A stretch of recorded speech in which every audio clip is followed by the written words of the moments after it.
Chapter 4: The Blue Light in the Pine Barrens. So Budd Hopkins was contemplating. He was basically saying that many people that get abducted by aliens, when this happens, they're on their cars. And he was just contemplating that there's another scenario that's even more disturbing, and that's when people are in their homes and they're sleeping or they're watching television or reading, and they're also abducted there. So Budd Hopkins gets a phone call from a friend, Howard Rich. And Howard was saying that he was very distressed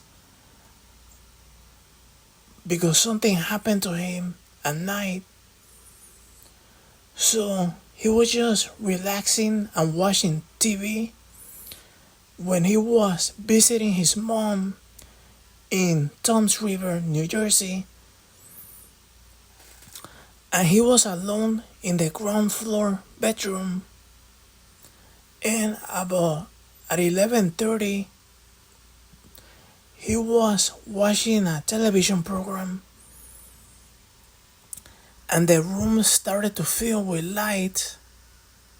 It was kind of like a bluish light, and it didn't seem to be shining from the window. It just seemed to be all around the window, all around the room.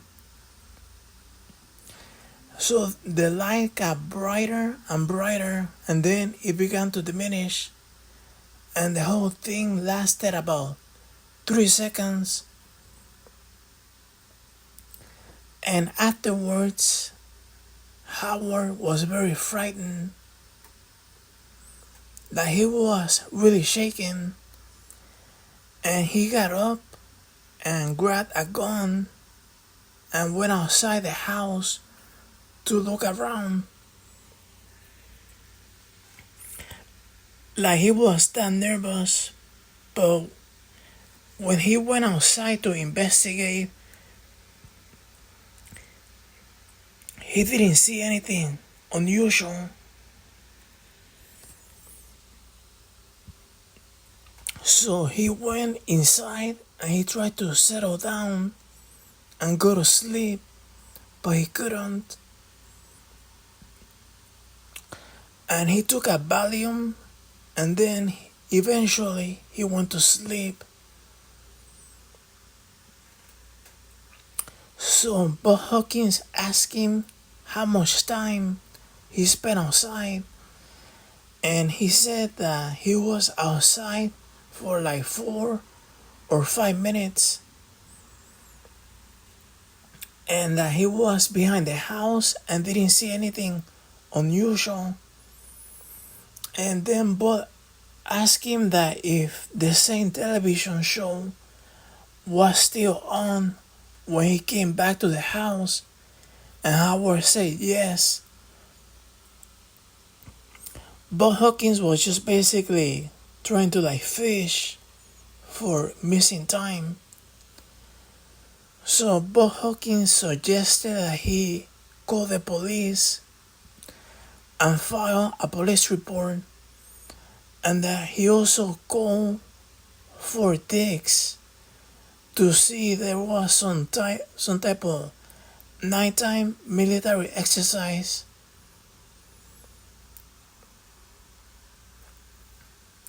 And then to also ask the neighbors if they saw anything unusual. So when Howard called Budd Hopkins was actually with Ted Blocker and another UFO investigator. So when they finished talking, Budd told the other investigators about the call. And in this situation, like, there didn't seem to be any time lapse. And the thing is that Howard knew very little about the UFO phenomenon. He used to be on the Air Force for like 3 years, and he heard other people have other UFO incidents, but he didn't know much about the UFO incident. So Budd Hopkins called Howard the next day to ask about the inquiries, and Howard said that the local police didn't receive any reports or any unusual lights.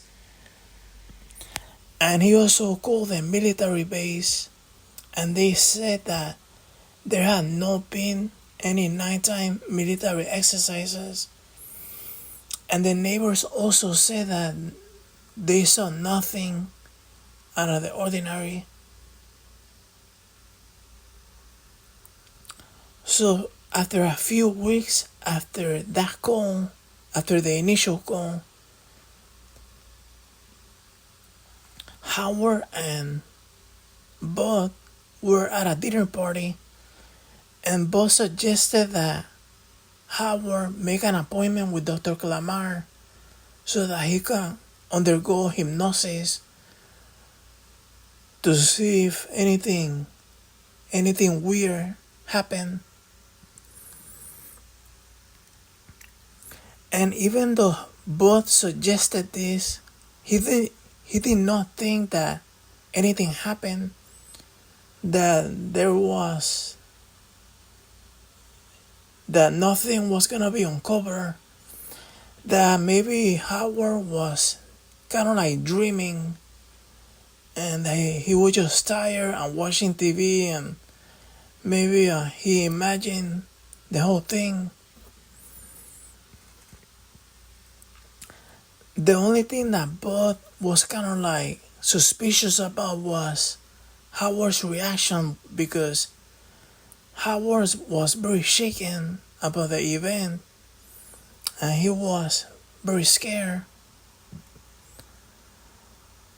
And Budd Hopkins was saying that something that he learned from the Stephen Kilburn investigation, even just a vague emotion or a vague reaction to anything could be a clue that could not be dismissed, because a lot of times the abductee doesn't remember anything, and all he or she has is like a vague feeling.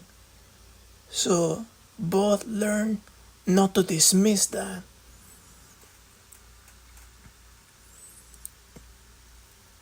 So there was an appointment that someone made with Dr. Clamar to undergo hypnosis, but they canceled.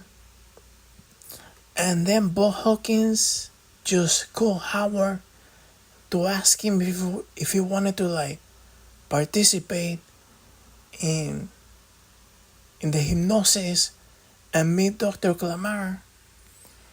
And Howard agreed. And the way things are done is that Dr. Clamar usually interviews the subject just to get more background on the person. And then she induces a trance state so that the person can experience hypnosis and become more relaxed. But like a regression to try to remember another event happens on the second appointment.